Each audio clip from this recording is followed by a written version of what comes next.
Hello student, welcome to the second lecture of matter in our surrounding. आज के lecture में हम लोग बहुत ज़्यादा इंपॉर्टेंट टॉपिक स्टार्ट कर रहे हैं जिसका मीनिंग है इवेपोरेशन। इवेपोरेशन जो है वो क्या होता है, और उसके साथ में हम लोग ये पढ़ेंगे कि इवेपोरेशन को कौन कौन सी चीज़ें अफेक्ट करती हैं। ये बहुत ही ज़्यादा इंपॉर्टेंट है आपके स्कूल एग्जाम के लिए, ठीक है। तो इवेपोरेशन, और लास्ट में हम लोग क्वेश्चन डिस्कस करेंगे इस चैप्टर के एक्सरसाइज के क्वेश्चन, ठीक है। तो सबसे पहले हम लोग डिस्कस करते हैं इवेपोरेशन का मीनिंग। इवापोरेशन का मतलब क्या होता है, हम लोग बोलते हैं ना ये तो इवेपोरेट हो जाएगा। बेसिक मीनिंग ऑफ इवेपोरेशन का मतलब change of state from liquid to gas. But इसमें एक कंडीशन है बेटा, इवेपोरेशन कोई भी टेम्परेचर पे हो सकता है। बराबर है, हम सबको पता है कि पानी बॉईल कितने पे होता है बेटा, 100 डिग्री सेल्सियस पे।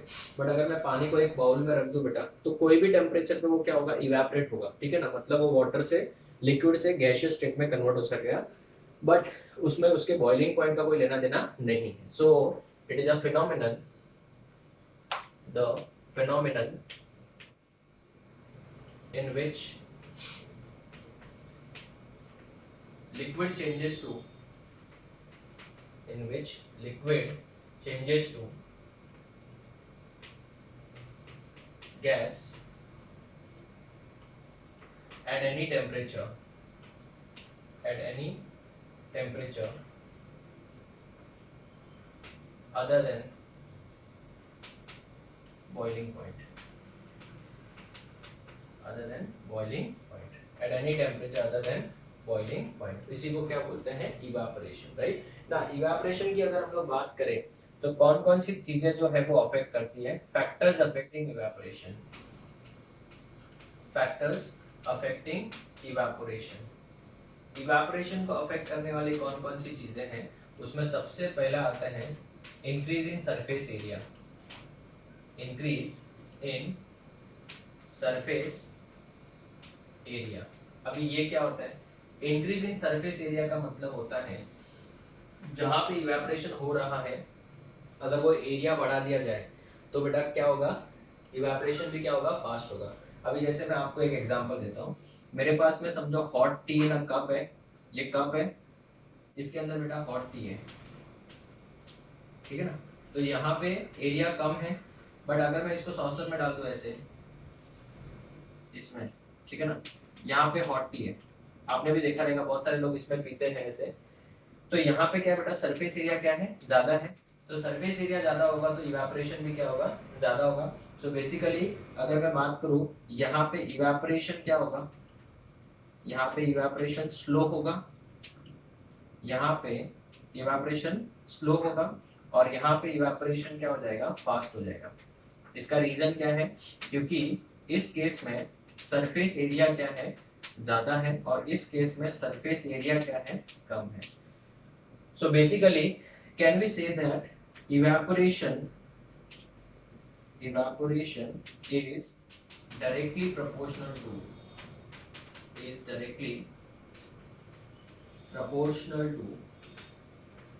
surface area.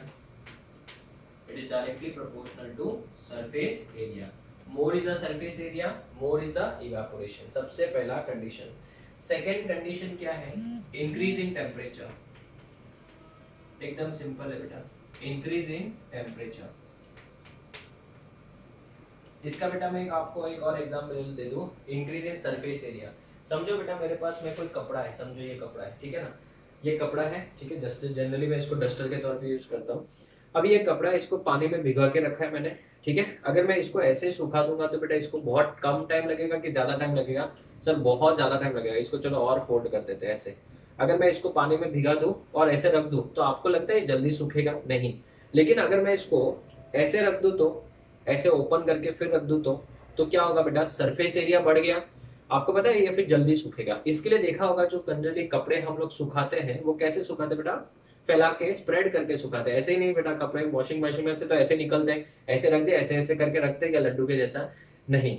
तो जितना ज्यादा सरफेस एरिया होगा उतना ज्यादा क्या होगा, रेट ऑफ इवेपोरेशन होगा। So rate of evaporation is directly proportional to surface area. और इसके लिए बेटा आपके स्कूल एग्जाम में अगर क्वेश्चन भी आगे, कपड़े को वेट क्लोथ जो होते हैं वो जल्दी क्यों सूख जाते हैं अगर हम लोग उनको स्प्रेड करके रखें तो, या फिर अगर समझो उसको एज अ स्पीयर के फॉर्म में रखेंगे तो जल्दी सूखेंगे नहीं। तो वो भी एक सरफेस एरिया का एग्जांपल है। और ये भी एक क्वेश्चन एग्जाम में आता है कि जो हॉट टी होती है वो सॉसर में बेटा जल्दी ठंडी हो जाती है एज कम्पेयर टू किसमें, कप में। तो इसका रीजन क्या है बेटा, इंक्रीज इन सरफेस एरिया।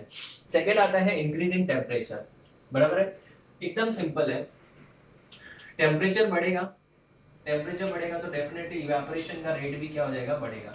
आपने देखा होगा तालाब होते हैं जो पानी के, वो बेटा गर्मी के सीजन में जल्दी सूख जाते हैं सर, ठंडी के सीजन में तो, बारिश के सीजन में तो भरते हैं बेटा, ठंडी के सीजन में तो बेटा इतना जल्दी से सूखते नहीं, बट गर्मी के सीजन में बहुत जल्दी सूख जाते हैं।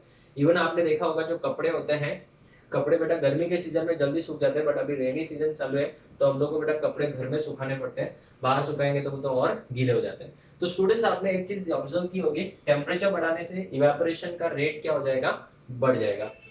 So increase in temperature increases the rate of evaporation. तो इवेपोरेशन इंक्रीज होगा कि डिक्रीज होगा, इंक्रीज होगा, बराबर है। समझ में आ रहा है सबको? चलो नेक्स्ट, अगर मैं थर्ड दूं, ह्यूमिडिटी। ह्यूमिडिटी जो है वो कैसे अफेक्ट करती है? सबसे पहले बेटा मेरे को ये बताओ, what is the meaning of humidity. Humidity का मतलब होता है water content, water vapour content, water vapour content of the air, of the air. अगर वाटर में बेटा, हवा में, अगर आपने देखा होगा एसी का जो हवा होता है, या फिर अगर आप रेनी सीजन में बाहर जाए तो हवा ठंडी आती है, क्यों? क्योंकि उसके अंदर वाटर क्या है बेटा, ज्यादा है, वाटर कंटेंट क्या है बेटा, ज्यादा है। तो अगर वाटर कंटेंट ज्यादा है, water content of the air is more, water content of air अगर ज्यादा है तो हम लोग क्या बोलते हैं, ह्यूमिडिटी भी क्या होगी, ज्यादा होगी। एकदम सिंपल। तो ह्यूमिडिटी क्या होगी बेटा, ज्यादा होगी।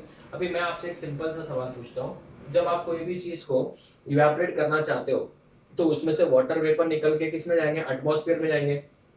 बट अगर एटमॉस्फेयर में पहले से वाटर वेपर ज्यादा है तो क्या उसमें और वेपर जा पाएंगे, नहीं। तो इवेपोरेशन जल्दी हो पाएगा क्या, नहीं। सर समझा नहीं, एग्जांपल दो। अगर आपका पेट भरा हुआ है, एकदम फुल भरा हुआ है, ठीक है, और आपके सामने खाना लाया, कितना भी अच्छा खाना क्यों ना हो बेटा, आप फिर क्या करोगे, थोड़ा तो बोलोगे नहीं यार पेट भरा हुआ है।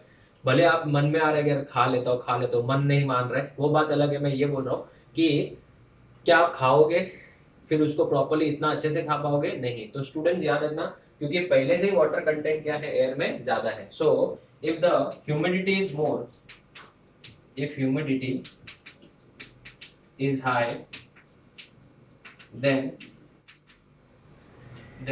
rate of evaporation decreases, rate of evaporation decreases।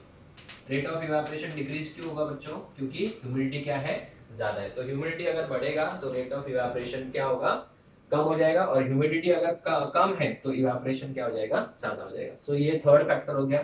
फिर आता है fourth and the last factor, wind speed. ठीक है ना, आपने देखा होगा कि जिस दिन हवा तेज चलती है तो कपड़ा जल्दी सूख जाता है as compare to normal day. क्यों? क्योंकि विंड स्पीड है तो इवेपोरेशन भी क्या होगा, ज्यादा। सो अगर विंड स्पीड बढ़ेगा, wind speed increases, rate of evaporation also increases, rate of evaporation also increases। so basically कौन कौन सी चीजें जो है वो evaporation को चेंज करती है बेटा?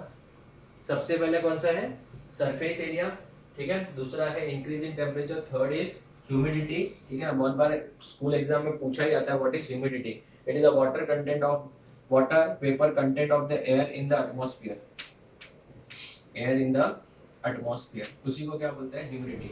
अगर ह्यूमिडिटी ज्यादा है मतलब एयर के अंदर पहले से वाटर ज्यादा है, और वाटर ज्यादा है तो फिर इवेपोरेशन क्या हो जाएगा अपना, स्लो हो जाएगा। ठीक है, अभी इसके ऊपर क्या क्या क्वेश्चंस पूछे जाते हैं, ठीक है, वो मैं आपको एक बार बता देता हूँ। तो यहाँ पे ह्यूमिडिटी क्या होना चाहिए, डिक्रीज होना चाहिए।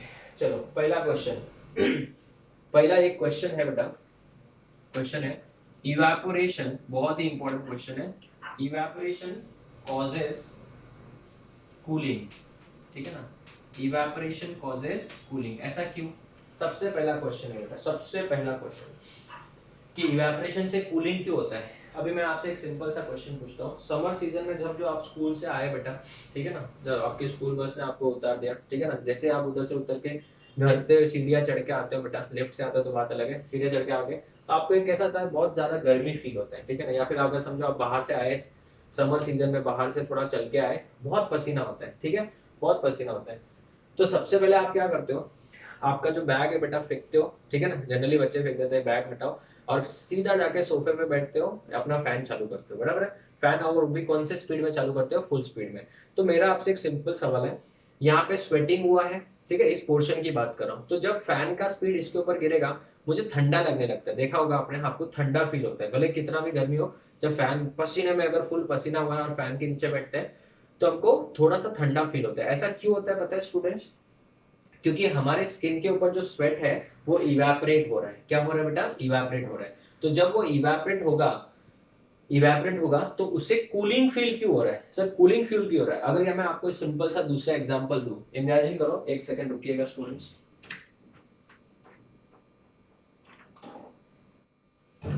ये देखिए, ये एक डीओ है, बराबर है। अगर मैं इस डीओ की बात करूं, अगर आपने देखा होगा, अगर मैं इसको स्प्रे करूं यहाँ पे, ठीक है, तो मुझे बेटा जैसे जैसे ये यूज इवेपोरेट होगा वैसे वैसे मुझे यहाँ पे ठंडा फील होता है, आपने देखा होगा। तो ये ठंडा फील होने का कारण क्या है पता है? इसका रीजन एक ही है, क्योंकि यहाँ से क्या हो रहा है, इवेपोरेशन हो रहा है। तो बेसिकली ये जो परफ्यूम के पार्टिकल्स है वो क्या करते हैं, सराउंडिंग से हीट एनर्जी को क्या करते हैं, एब्जॉर्ब करते हैं, या फिर यहाँ से मेरे बॉडी में से हीट एनर्जी को क्या करेंगे, एब्जॉर्ब करेंगे, और हीट एनर्जी को एब्जॉर्ब करके वो क्या करेंगे, इवेपोरेट हो जाएंगे।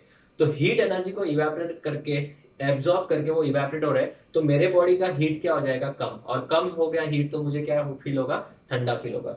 सो evaporation absorbs energy, the molecules absorbs क्या बेटा, energy from the surface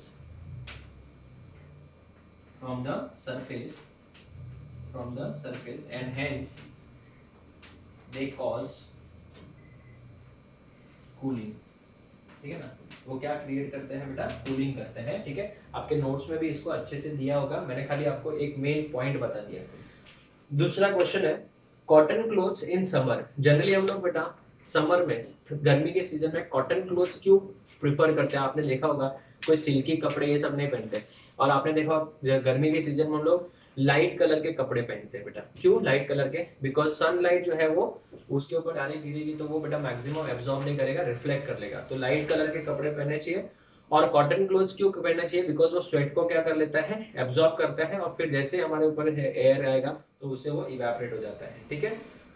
तीसरी बात, एक क्वेश्चन और है इंपॉर्टेंट, कि अगर मैं समझो कोई पानी का बोतल है, ठीक है ना, एक एग्जांपल के तौर पे अगर मैं एक पानी का बोतल लेता हूँ, ठीक है, suppose this is the water bottle, अगर मैंने इसको फ्रीजर के अंदर रखा है तो ये पानी बहुत ठंडा हो जाएगा, ठीक है ना।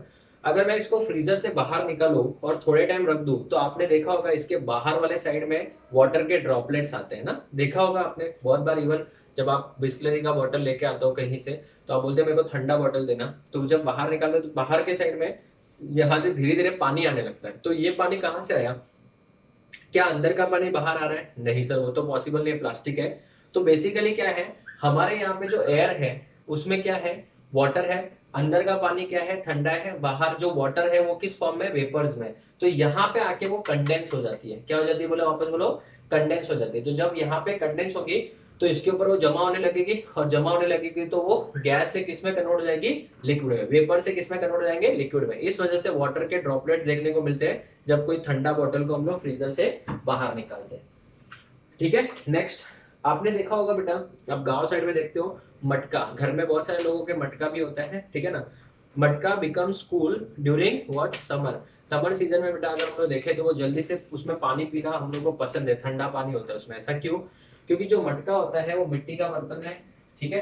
तो बेटा ध्यान से देखो, जो वाटर होता है मटके में, ठीक है, इसके ऊपर समझो लाइट गिर रहा है या फिर समझो इसके ऊपर बाहर का एयर है, तो ये जो वाटर है इनके अंदर से पोर से धीरे धीरे इवेपोरेट होता है। ऐसे धीरे धीरे, बहुत ही स्लोली इवेपोरेट होता है, लेकिन इवेपोरेट होता है। इसके लिए आपने देखा होगा जब मटके को बाहर से हाथ लगाते हैं ना, ठंडा लगता है। क्यों ठंडा लगता है? बिकॉज ये जो वाटर है वो इधर से इवेपोरेट हो रहा है, और इवेपोरेशन कॉजेज डैश कूलिंग। इस वजह से पानी क्या हो जाता है, ठंडा हो जाता है। तो आपने देखा होगा जब नया मटका रहता है एकदम नया, तो वो ज्यादा पानी एब्जॉर्ब करता है। ज्यादा पानी एब्जॉर्ब करेगा तो इवेपोरेशन भी क्या होगा, ज्यादा। इस वजह से ठंडा रहता है इसके अंदर पानी, मटके के अंदर। तो ये भी बेटा इवेपोरेशन का कंसेप्ट है। नाउ नेक्स्ट क्वेश्चन है, palm feels cold when a perfume is spread. तो जैसे मैंने आपको एग्जांपल ही बताया, आपने खुद भी बहुत बार एक्सपीरियंस किया रहेगा, जब आप कभी भी परफ्यूम खरीदने जाते हो तो ऐसा स्प्रे करते हो, ऐसा पाम पे या फिर ऐसा हाथ पे, और स्मेल लेते हो, तो बेटा वो एक इवेपोरेशन का ही कंसेप्ट है। नेक्स्ट, हॉट टी वाला एग्जांपल जो मैंने ऑलरेडी दे दिया था, ये सब किसके क्वेश्चन है? इवेपोरेशन के। नेक्स्ट आता है नैफ्थलीन बॉल्स, देखा होगा नैफ्थलीन बॉल्स, कपूर की गोली, वो बेटा उसका साइज धीरे धीरे छोटा होता जाता है, क्यों? क्योंकि बेटा वो एक सब्लिमेटरी सब्सटेंस है। सर सब्लिमेटरी सब्सटेंस मतलब जो सॉलिड से डायरेक्टली किस में जाता है? गैस में जाता है, तो सब्लिमेशन होता है। परफ्यूम का जो स्मेल होता है वो दूर तक क्यों जाता है? बिकॉज परफ्यूम के जो पार्टिकल्स है वो सराउंडिंग से हीट को क्या करते हैं? एब्जॉर्ब, और वो लिक्विड से किस में कन्वर्ट हो जाता है? वेपर्स में। इसलिए आपने देखा होगा कि बहुत बार जो भी बाजू में से कोई जाता है, तो अगर उसने बहुत ज्यादा परफ्यूम लगाया है या बहुत पर्टिकुलर एक पर्टिकुलर स्मेल है, तो हमको फील होता है और एक स्मेल आ जाता है कि यार इसने तो इतना अच्छा परफ्यूम लगाया है, या फिर कभी कभी हम लोग इतना गंदा स्मेल आ रहा है। ठीक है। नेक्स्ट, एक बहुत ही इंपॉर्टेंट क्वेश्चन है आपके स्कूल एग्जाम के लिए, ध्यान देना। What produces more severe burn, steam और बॉइलिंग वाटर? अगर समझो मेरे एक हाथ पे स्टीम गिराया किसी ने, ठीक है ना, ऐसा स्टीम, भाप होता है ना, भाप, वो स्टीम, और एक साथ में किसी ने बॉइलिंग वाटर गिरा दिया, तो मेरे को कहाँ पे ज्यादा जलन फील होगा? जनरली 99.9% बोलते हैं सर बॉइलिंग वाटर, और ये पानी उबल रहा है। लेकिन एक बात बताओ स्टूडेंट्स, ज्यादा हमको तकलीफ होगी स्टीम में। क्यों ऐसा सर? क्योंकि बेटा वहां पे वाटर जो वेपर्स है वो किस, उनकी काइनेटिक एनर्जी क्या है? ज्यादा है, क्योंकि वो गैसियस स्टेट में। तो अगर उनकी काइनेटिक एनर्जी बहुत ज्यादा है तो वहां पे आपको सीवियर बर्न फील होगा, जबकि बॉइलिंग वाटर में भी होगा बट उससे कम होगा। तो याद रखना, क्योंकि वाटर में वो अभी भी लिक्विड स्टेट में, उसका काइनेटिक एनर्जी क्या है? कम है। ठीक है। Next, water is a liquid at room temperature. क्यों वाटर लिक्विड होता है? अगर आप देखोगे तो मैं ये रूम में जिसमें लेक्चर ले रहा हूँ, वहां पे एसी चालू है, 25 पे दिखा रहा है मुझे एसी। अब ये कौन से स्टेट में है? लिक्विड स्टेट में। क्यों? क्योंकि इनके बीच में इंटरमोलिकुलर क्या है? फोर्स ऑफ अट्रैक्शन है। सब वाटर मॉलिक्यूल एक दूसरे से जुड़े हुए हैं, और पानी का बॉइलिंग पॉइंट क्या है? 100 डिग्री सेल्सियस। तो 100 पे वो किस में कन्वर्ट होगा? गैस में कन्वर्ट होगा, उसके पहले तो बॉईल होने वाला नहीं है। नेक्स्ट क्वेश्चन, आयन अलमीरा, जो लोखंड का अलमीरा होता है, अलमारी बोलते हैं हम लोग, वो सॉलिड होता है रूम टेम्परेचर पे। क्यों? क्योंकि आयन के जो मेटल्स एटम्स होते हैं उनके बीच में जो फोर्स ऑफ अट्रैक्शन होता है वो बहुत ही ज्यादा होता है, और फोर्स ऑफ अट्रैक्शन ज्यादा होगा तो उसको हम लोग क्या बोलते हैं? सॉलिड या लिक्विड? उसको हम लोग बोलते हैं सॉलिड। बेटा इज इट क्लियर? तो ये कुछ क्वेश्चंस थे जो आपने, जो इंटेक्स्ट क्वेश्चन होता है या फिर जो थॉट्स के क्वेश्चन होते हैं वो मैंने सिलेक्ट किए थे। ये सब आपको आपके क्लासेस से जो नोट्स मिले अपने इधर से उसमें मिल जाएंगे, मैंने वहीं से भी क्वेश्चंस लिए हैं। और ये वाला जो कंसेप्ट है आपके स्कूल एग्जाम में बहुत इंपॉर्टेंट है। Right a short note on factors affecting what? Evaporation और रेट ऑफ इवेपोरेशन। और इवेपोरेशन का डेफिनेशन भी बहुत बार पूछा जाता है। Is it clear? अभी हम लोग एक्सरसाइज के जो क्वेश्चन है, ऐसा तो हमारा चैप्टर खत्म हो चुका है, एक्सरसाइज के जो क्वेश्चन है वो हम लोग डिस्कस करते हैं। स्टूडेंट इसका फोटो लो, फिर हम आगे बढ़ते हैं। ओके स्टूडेंट, सो दो इंपॉर्टेंट टर्म्स है, फिर हम लोग एक्सरसाइज के क्वेश्चन डिस्कस करते हैं। एक है लेटेंट हीट ऑफ वेपराइजेशन और एक है लेटेंट हीट ऑफ फ्यूजन। ठीक है, ये एक्चुअली 11th में आएगा आपको डिटेल में, पर यहाँ पे सिर्फ अपने को डेफिनेशन है। वेपराइजेशन मतलब क्या बेटा?